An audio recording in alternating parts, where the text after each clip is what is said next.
On that Friday in July, she thought, even if he comes now, I'm still going. On that Friday in July, he spent all day over 2 sentences. Who knew writing was this hard? He thought. She thought, I've had it up to here with him. He thought, and it's not getting any better. She, maybe the record will have come. He, the Hungarians will maybe have a copy of the Lukács. She grabbed her jacket and bag and went out. He picked up his jacket and his cigarettes. She crossed the bridge. He walked up Friedrichstrasse, and because there was no sign of the bus coming, she dove into the second-hand bookstore. He passed Französische Strasse. She bought a book, and the price of the book was 12 marks. And when the bus stopped, he got in. She had the exact change. And just as the bus had closed its doors, she emerged from the store. And when she saw the bus not yet moving off, she broke into a run. And the bus driver made an exception for her and opened the rearward door. And she got on the bus. As they passed the Open Café, the skies grew dark, and when they reached the Kronprinzenpalais, the storm broke. A flurry of rain blew at the passengers when the bus stopped on Marx Engels Platz and opened its doors.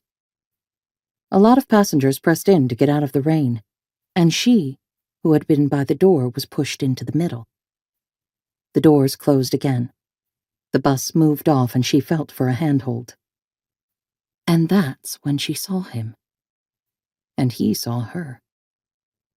Outside there was now a veritable downpour. Inside, steam was rising from the wet clothes of the passengers who had just got on. The next stop was the Alex. The stop itself was under the S-Bahn overpass. After getting out, she remained standing under the overpass to wait for it to stop raining. And the other passengers who had got off, they too remained standing under the overpass, waiting for it to stop raining. He too had gotten off, and was standing there. And she looked at him a second time. And he looked at her.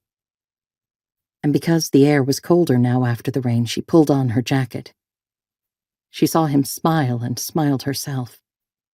And then she understood that she had pulled on her jacket over her handbag. She felt stupid because now she understood that that was why he had smiled. She straightened herself out and waited some more. At last, the rain stopped. Before she stepped out from under the overpass, she looked at him a third time. He responded to her look and set off in the same direction. After not many steps, she caught her heel between 2 paving stones and he slowed his step. She was able to free herself and walk on, and he picked up her tempo right away. Now they were both walking and smiling at the ground. They walked down a flight of steps through the long tunnel and up onto the other side of the road. The Hungarian Cultural Center closed at 6, and it was 5 past. She turned to him, saying, "It's shuttle ready." And he replied, "Shall we have a coffee?" And she said, "Yes." That was all. Everything was underway. There was no other possibility.